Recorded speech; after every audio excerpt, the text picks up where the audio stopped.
Não há postes de luz neste trecho da velha estrada rural da Virgínia Ocidental. Um carro saiu da estrada e caiu em uma vala, precisando ser rebocado.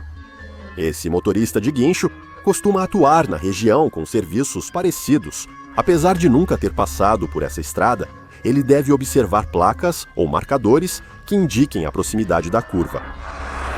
Ele vê algo à frente, mas, ao se aproximar, percebe que não é uma placa de trânsito, é um outdoor.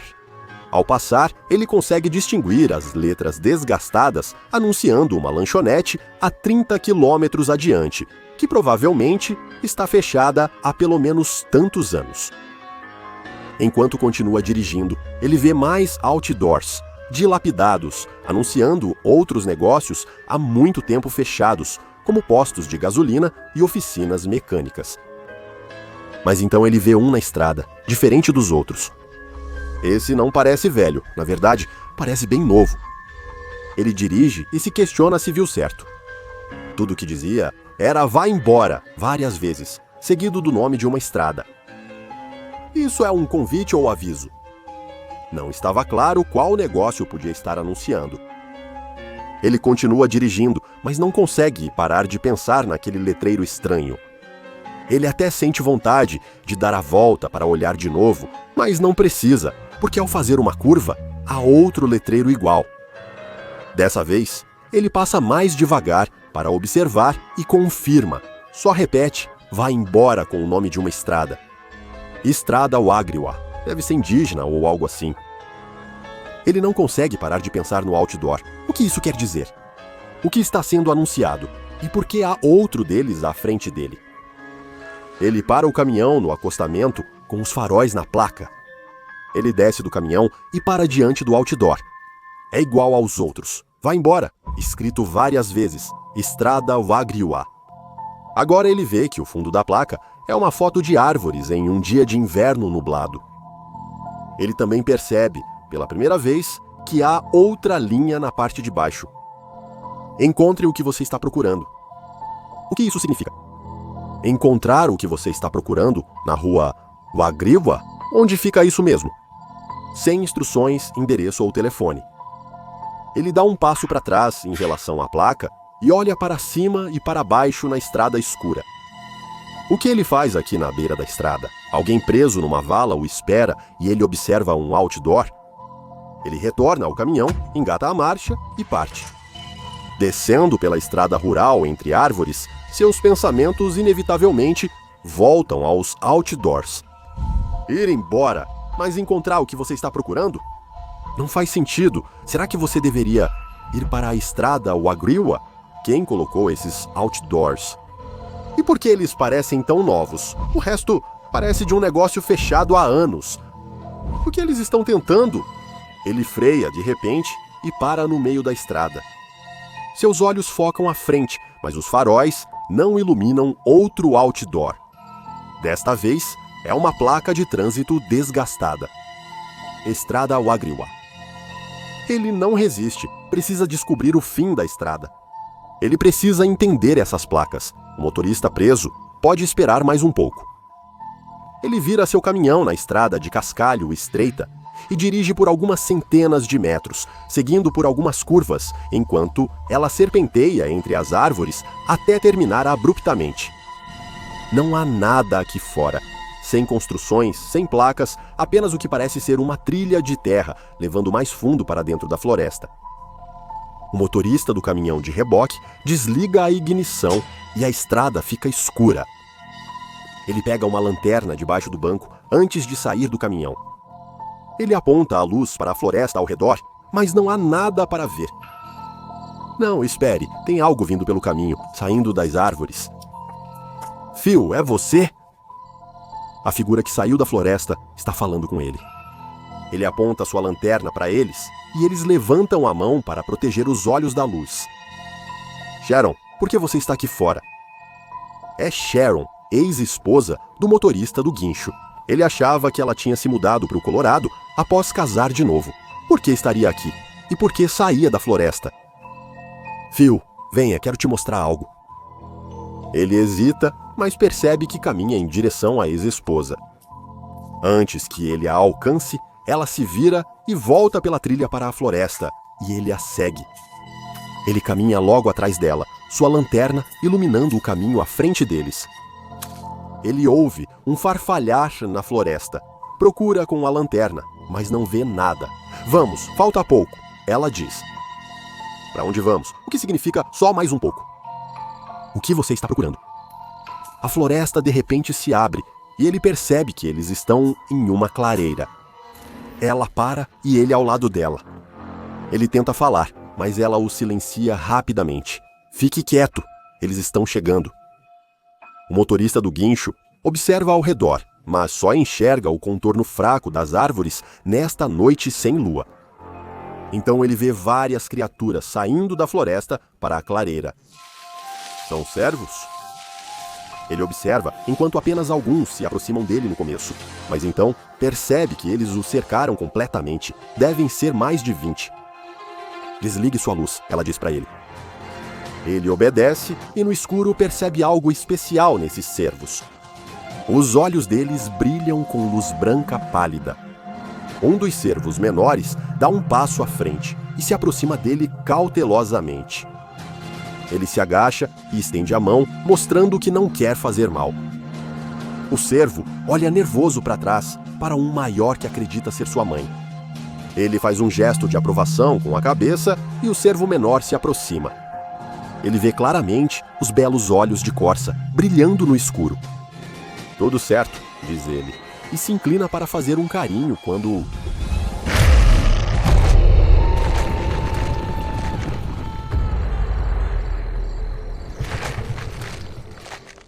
Após os misteriosos desaparecimentos de várias pessoas em uma área da Virgínia Ocidental, perto da cidade de Harper's Ferry, a Fundação SCP logo se interessou por um trecho específico de estrada onde parecia que muitos dos desaparecidos haviam passado pouco antes de sumirem.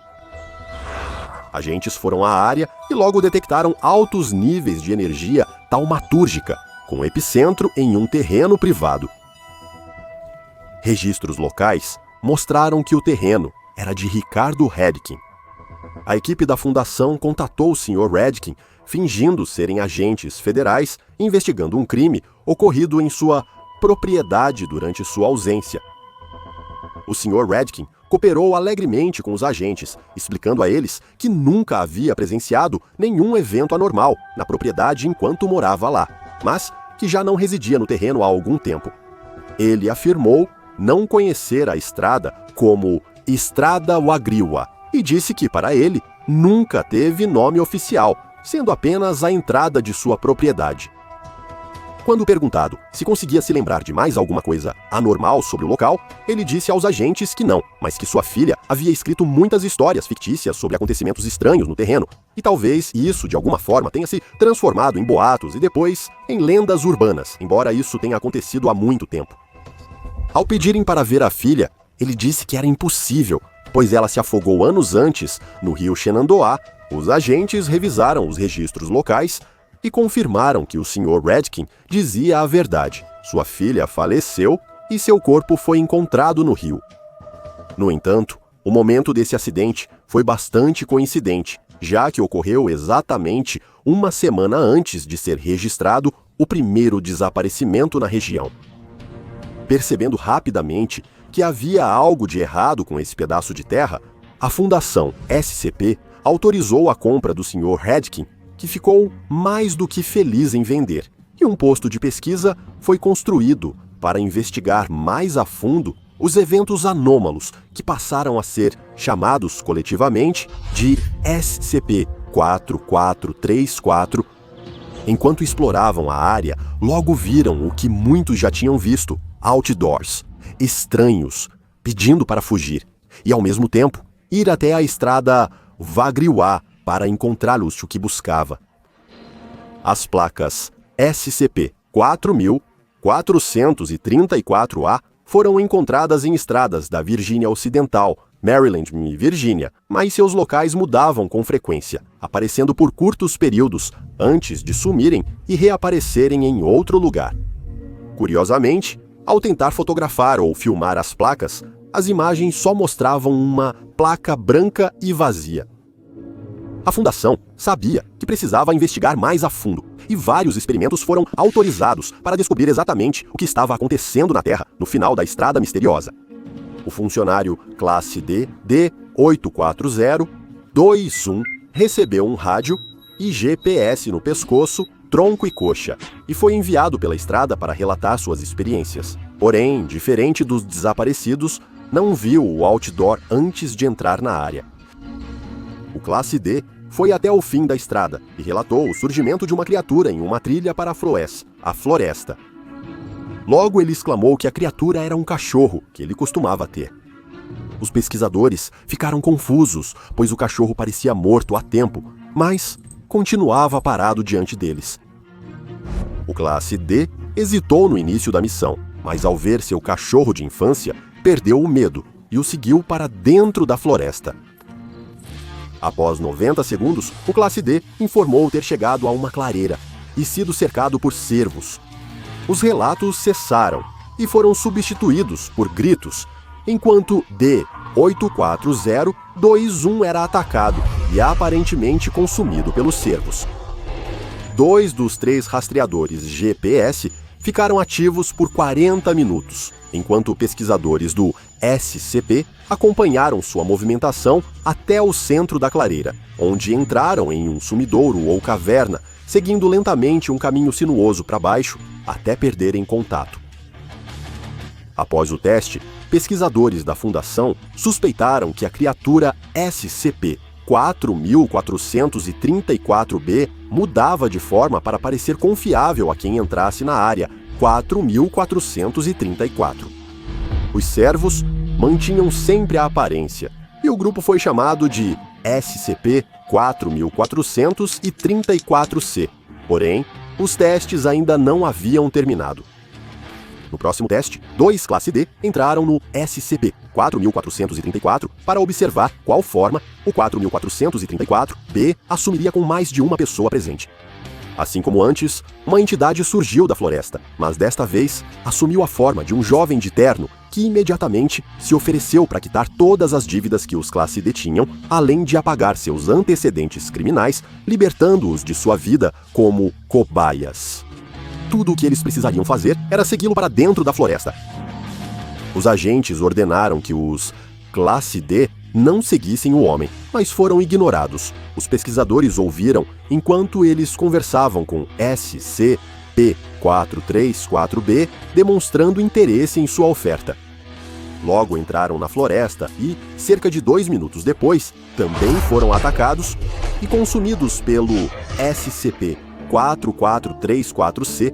Parecia que, ao entrar na área do SCP-434, era quase impossível resistir aos efeitos compulsivos do SCP-4434-B. Pesquisadores da Fundação decidiram testar os limites do SCP-4434 e criaram um procedimento criativo para o próximo teste. Outro funcionário classe D foi enviado pela estrada, mas este estava usando um arnês corporal conectado a um sistema de polias, além de estar equipado com uma câmera. Ele foi instruído a aguardar na borda da área do SCP-4434 até a aparição da entidade 4434-B. A entidade surgiu logo, tomando a forma de uma mulher de meia-idade. Assim que o classe D foi visto conversando com a entidade e concordou em segui-la, o sistema de polia foi acionado para puxá-lo à força para fora da área. Depois, ocorreu um evento totalmente inesperado. A mulher de meia-idade sacou uma faca e cortou rapidamente a corda do sistema de polia com velocidade sobrenatural. O D-classe, agora livre, se levantou, seguiu a mulher para dentro da floresta e foi consumido logo depois. Os pesquisadores, frustrados com a falta de progresso na compreensão da anomalia, decidiram adotar medidas extremas no quarto teste. Um drone sobrevoou a área e localizou a entrada da caverna, para onde os rastreadores de GPS foram levados. Havia um buraco de 3,5 metros no chão, escuro demais para ver além da entrada. O drone instalou um ponto de ancoragem na boca do buraco e entrou para explorar, mas o sinal foi perdido quase imediatamente. Mesmo assim, houve progresso. Outro classe D foi escolhido, agora com experiência em escalada. Do 80 e 4041 foi avisada, com antecedência, de que a entidade SCP-4434B apareceria para ela e teria um efeito compulsivo, e que ela deveria ignorá-los independentemente da forma que assumissem e, em vez disso, prosseguir o mais rápido possível até a caverna, que havia sido designada como SCP-434D. De 80 e 4041 foi levada até a estrada e imediatamente começou a correr pelo caminho em direção à floresta. Ela chegou à entrada da caverna sem ver entidades anômalas, nem 4434B ou o cervo carnívoro. Ela prendeu a corda ao suporte instalado pelo drone e começou a descer de rapel pelo buraco. Enquanto descia, ela relatou uma caverna rochosa que ficava mais úmida ao aprofundar-se.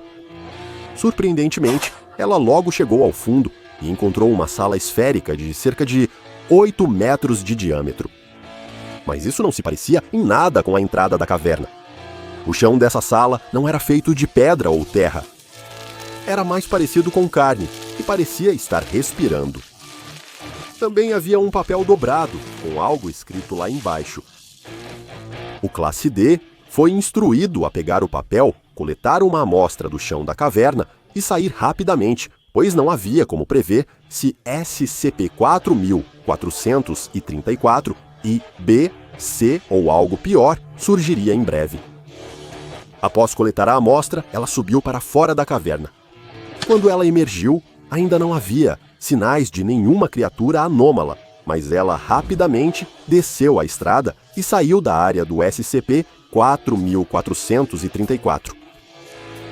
Quando ela chegou aos agentes que a aguardavam na borda da área, D80 e 4041 entregou a eles a amostra e o papel que encontrou, mas então parou e se virou. No chão, a 5 metros, havia um prato de comida. Sem hesitar, ela retornou à área da SCP-4434, pegou de prato e voltou para a floresta. A floresta nunca mais foi vista. Agora estava claro que 434B podia assumir formas além de apenas humanoides e animais.